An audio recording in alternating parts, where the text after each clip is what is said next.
welcome to the Monday Night Slate, right here, youtube.com/ MrWarrenHayes. This is a fairly unknown technique by most people, yet it is highly effective.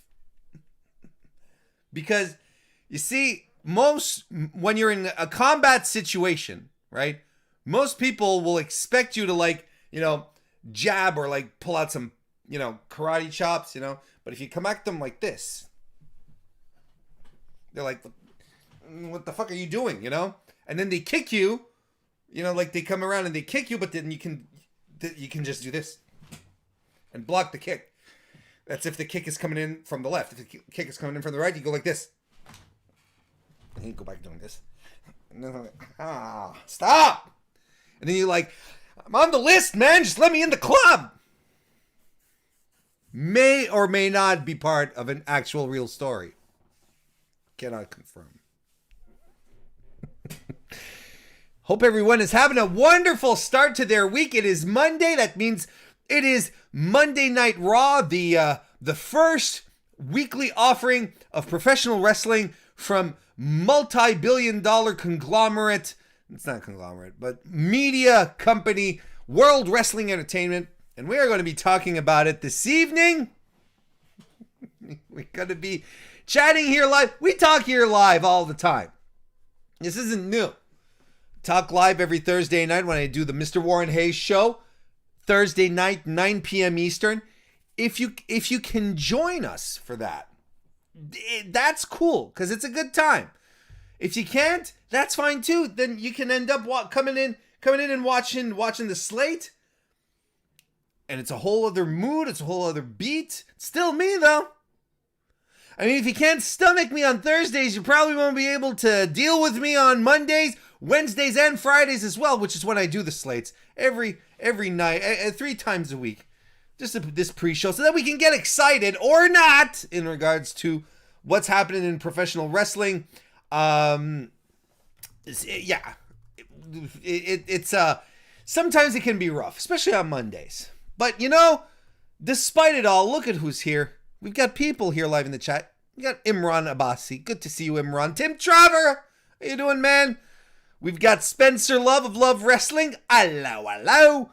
GMC is here as well. Sorry if I made you a little dizzy, Alonzo, with my self-defense techniques. But it's not really self-defense.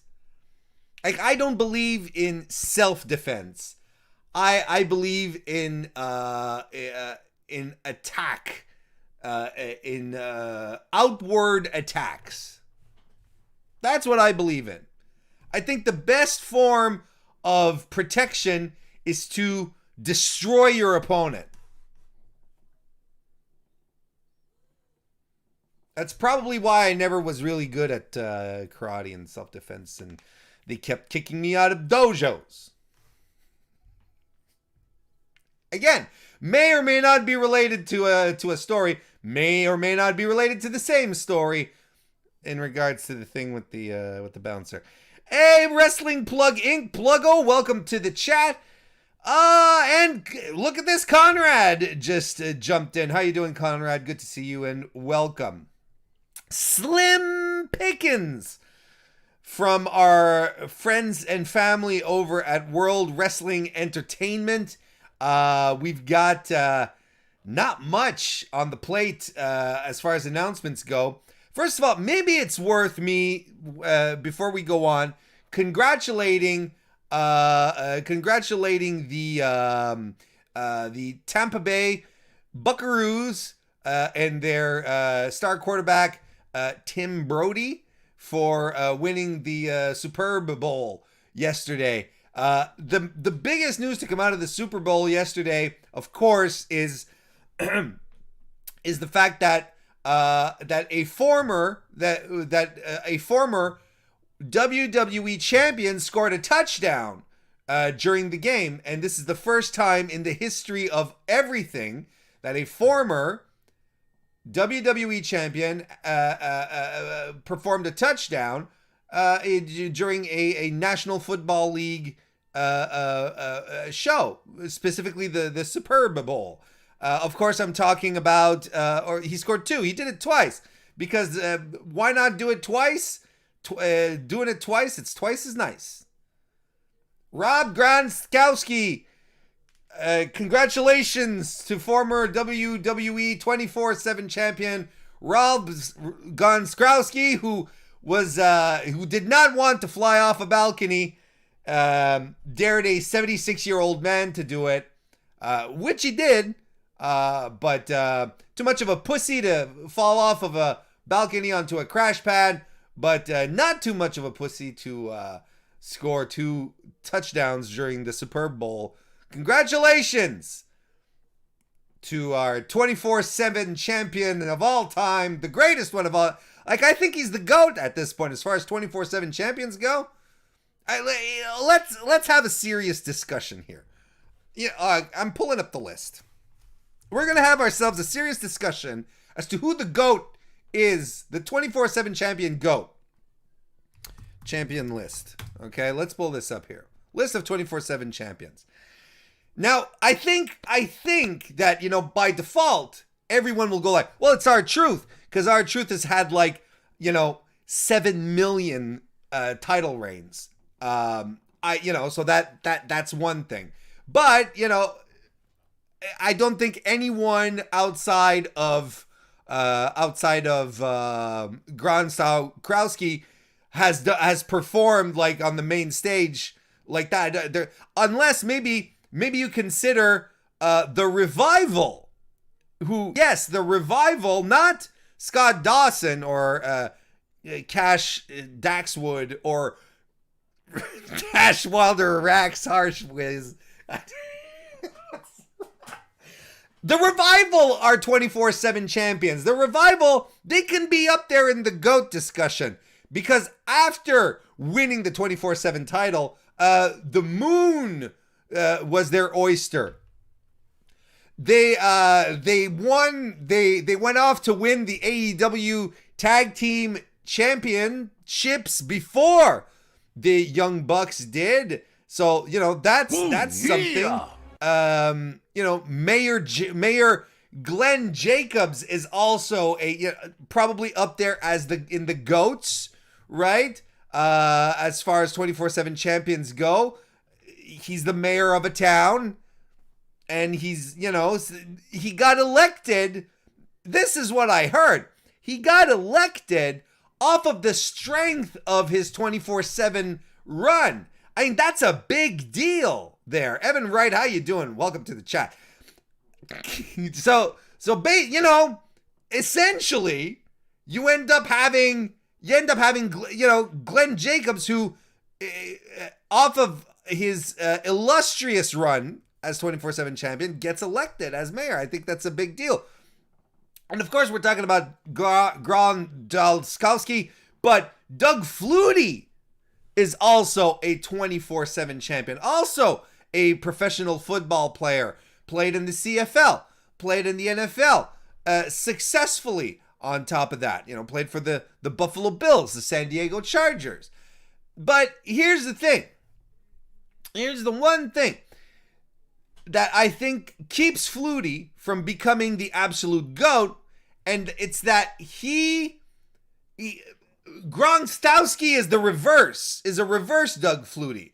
Doug Flutie, got his football career, then retired, then won the title, whereas Gronkowski, won the title, then went back to football, then transitioned from wrestling back into American football. So, I mean, to me, it's a big deal. If you're asking me, I sincerely think Gronkowski is the number one, is the GOAT, the 24/7 GOAT, unquestionably greatest 24/7 champ of all time, as opposed to R-Truth or Peter Rosenberg, who's a close second. Cedric Alexander, Mojo Rawley, Samir Singh, Sunil Singh, all legendary champions. DGMC left us a super chat. Hey, look at this. Wait a second. Big Paws on the Pup is here. JPQ, good to see you. But wait a minute. Look who's here. Kristen Ashley is here. She's the first lady of the MrWarrenHayes show. Welcome. Welcome to the chat. DGMC left us a super chat. Let's go into it. He says, thank you very much, by the way. He says, Super Bowl weekend fun fact. Doug Flutie won the current 24/7 championship before dropping it back to R-Truth. Doug Flutie is the GOAT. Yeah. I've covered this already, and it's my own fault. I should have read it. I should have read your super chat before getting into it. But no, I think what differentiates Flutie from Gaspowski is that Raspy won the title after transitioning away from wrestling back to football. Whereas Flutie, he's retired and, that's it. So Roz Anchowski wins the belt and then scores 2 touchdowns during the Super Bowl. Look, to me, there's no question. Let's get that Gronk merch back, is what I'm trying to say. Evan Wright left us a super chat. Thank you very much. Says Layla Hirsch versus Thunder Rosa Wednesday. Hose me down, please. I see what you're doing. This is the Raw show, Evan, though. But yeah, but you know what's great about that? You know what's great about Layla versus Thunder Rosa on Wednesday? The tournament. They're putting it on Dynamite. And I'm completely okay with that. I'm breaking down the US side of the bracket with a brand new podcast that is going to be hosted by one Kristen Ashley over on belltobells.com. It's called Painless. Short little conversations, half-hour conversations about professional wrestling. And that's what we're going to be talking about. We're going to start by breaking down the Eliminator Tournament for the AEW World Women's title. And I'm going to be talking about the US side. And I do believe we're going to have a Joshi expert over on the other side to talk about the Japanese side, one JPQ. So that will be awesome. So I'll have some full thoughts for that. DGMC left us a super chat again. Thank you very much. Says Patrick Mahomes would be 24/7 champ, but his generation is too soft. If I knew who that guy was, I would probably be in agreement with you. But you see, no one really else matters out of the GOAT of the 24/7 title, Drog Bronstowski, legendary, scored 2 touchdowns during the Super Bowl for his team, the Tampa Bay Buccaroos. I love American football. DGMC left us another super chat. Thank you very much. Says Mike Wachowski was a great 24/7 champion. I think he's related to Bronstowski. It's just there's probably, the family tree branches sort of intertwine and then they twist, like trees do sometimes. Have you ever noticed that? Like you have 2 really old trees, like old growth trees, and then their branches, reach up for the sun and they meet each other and then they start entangling each other. There's something, very, I think someone would look at that and say, "Oh, isn't that romantic?" They're tangled up with each other forever. Whereas I'm like, nah, man, this is like, it's a battle for survival. It's like, no, I'm getting the sunlight. No, I'm getting the sunlight. No, I'm getting the sunlight. Like, I think, and they're locked in this, centuries old battle. It's wild.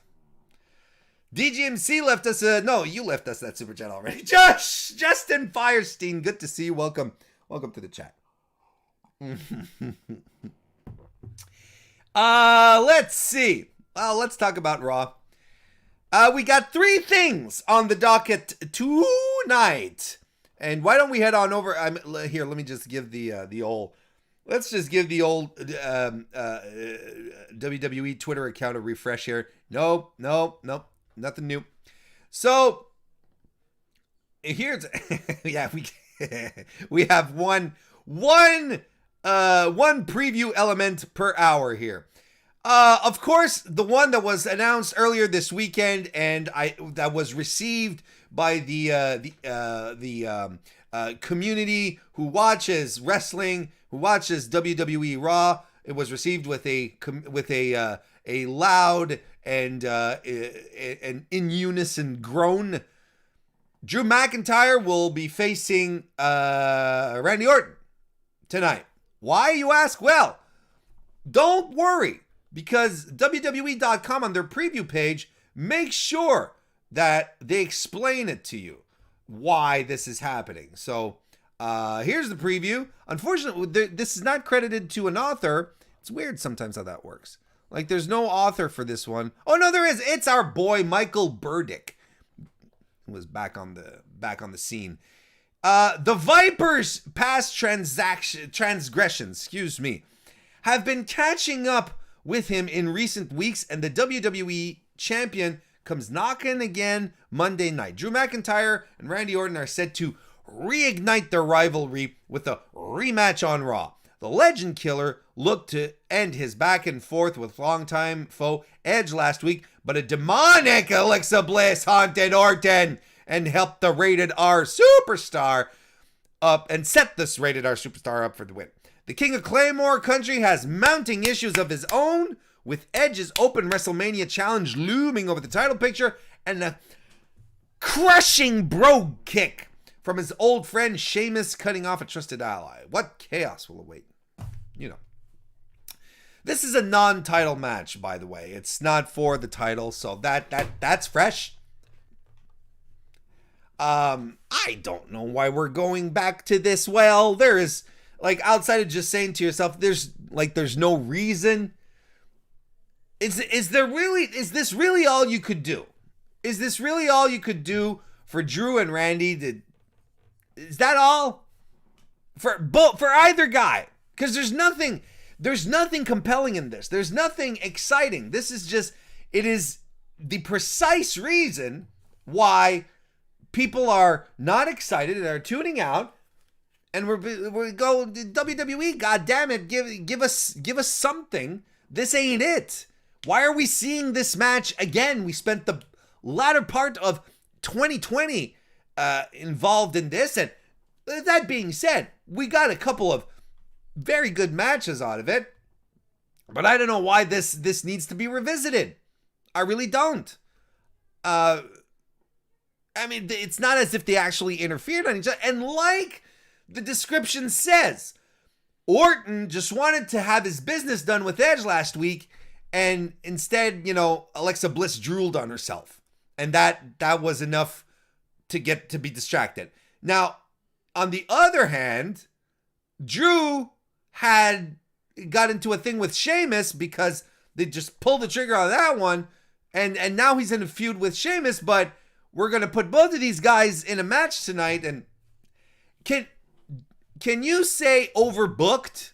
Because I'm pretty sure this is how this finish is gonna feel like. And why didn't, like, it's a non-title match, right? Why not just have Drew McIntyre wrestle anyone else on the roster? Why not have him wrestle someone from the PC at this point? Have him wrestle anyone else and have a fun match. Not a squash necessarily, just have him do something that doesn't involve Randy. Or have him do something with Sheamus, but I don't know. Sometimes the clearest answers, right? They're just confusing. Let's talk about the Sheamus stuff, because that's addressed. That's something that we're going to be talking about. WWE Champion Drew McIntyre to address Sheamus on Raw. So not only is he embroiled in a match with Randy Orton, but we also have to reserve time for Drew to address the situation with Sheamus. Let's read about it. It was a brogue kick Drew McIntyre will never forget, and now the WWE Champion is set to address it on Monday after Royal Rumble match winner Edge put McIntyre on notice last Monday. Sheamus appeared to seemingly come to the defense of his friend, only to rock the WWE Champion and the WWE Universe with a, well, not necessarily the WWE Universe.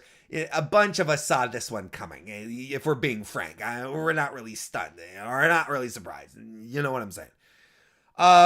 With a devastating brogue kick, Sheamus was quick to make his motivations clear, eyeing an opportunity at McIntyre's WWE title, a request that the Scottish Warrior quickly and vehemently accepted. So what do we have to address tonight?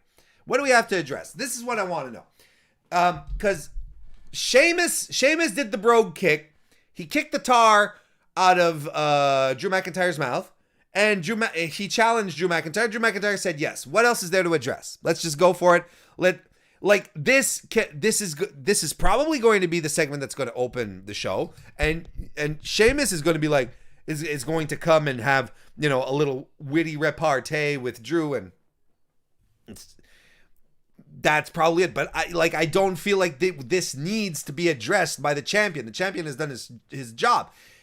Flip it around. Have Sheamus come out and have Sheamus address this. Have Sheamus come out and give us his very, very obvious motivations, or have him squash a moron instead of having to address this challenge.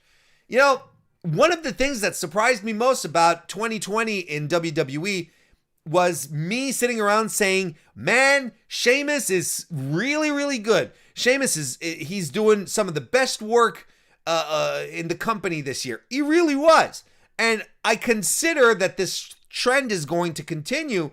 Don't see why he'd let up. I love the look with the suspenders and the Peaky Blinders hat, and I dig it. I love everything about 2020 Sheamus, and I hope it continues strong in 2021.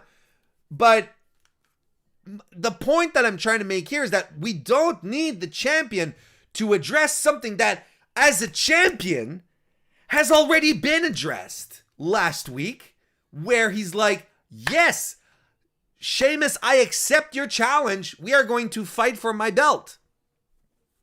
Have the challenger come out. Have Sheamus go through schlubs right up until he fights Drew McIntyre. Sheamus needs to look like $1,000 million now. He has to be ruthless.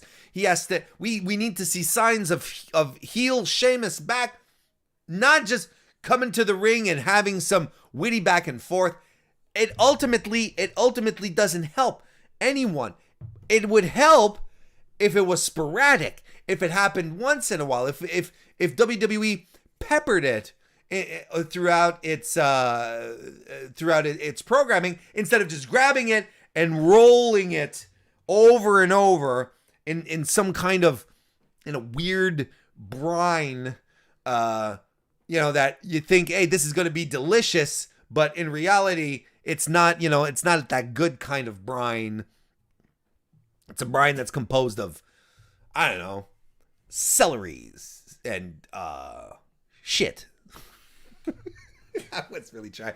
I was trying to think of something like, what would make a really shit brine? Well, shit. Celery doesn't taste anything. Celery is essentially water. So I was like, I made a nice celery brine. Like, okay. Anyway, I mean, this is WWE booking at its finest, really. Supposed to get us jacked for all these great things, but either it's always the same thing, or it's not surprising in the very least. Too predictable, too comfortable. I read a thing today where someone on Twitter was going back through old issues of The Observer and had pulled out a statement from Vince McMahon back then, who said, that he didn't understand why billionaire Ted and Eric Bischoff went after Raw the way they did and went on Monday nights with their television program, because they'd be just taking ratings away from Raw instead of building their own audience. And he was like, it's stupid business. Well, I don't think this is particularly good business, and sometimes I fucking wish we had some head-to-head on Monday nights, because Raw's a problem. SmackDown, much more enjoyable, much more tolerable. But Raw, man, it feels like work. Anyway, it's a nice celery shit brine. DJMC left us a super chat. Thank you very much. It says, Drew McIntyre versus Malcolm Bivens equals ratings. You know what? You could at least count on Bivens, on our boy Stokely, to make it the most entertaining squash match of all time. The lead up and the event in itself, Malcolm Bivens would turn it into genius.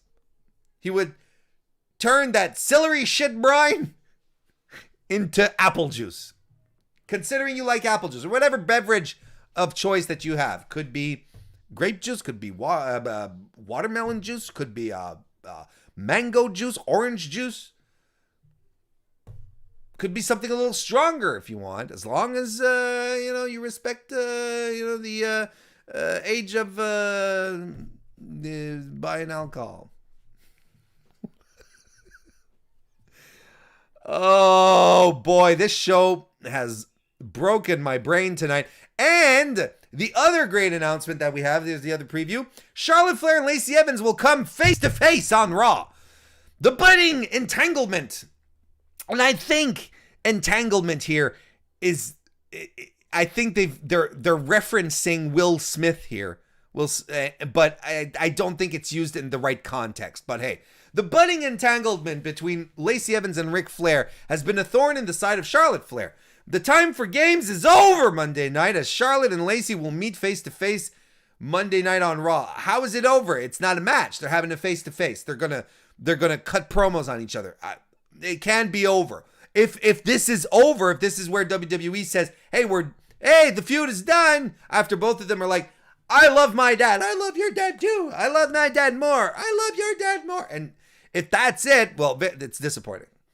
Evans and the WWE Hall of Famer, that's Ric Flair, by the way, if you're not paying attention, have continually inserted themselves into the Queen's business in recent weeks, even having a hand in costing Charlotte and Osaka the WWE Women's Tag Team titles at Royal Rumble. Charlotte has paved her own way in a career that's revolutionized the WWE Women's Division, but her father isn't one to cede the spotlight so easily. The Nature Boy has been vocal about his trailblazing role in WWE on Raw talk and has set up I don't know what's going on. I feel like they're adding a layer of complexity on top of this. I know that Ric Flair is completely okay with his daughter getting some spotlight. He's a mark for this kind of stuff, and it's fantastic. And I hope he enjoys it tremendously. I really do. And I legitimately, I think he does. They're just laying a level of complexity on top of this all. It's like, no, here's the thing. Ric Flair should be like, look, here, Charlotte, here's the thing.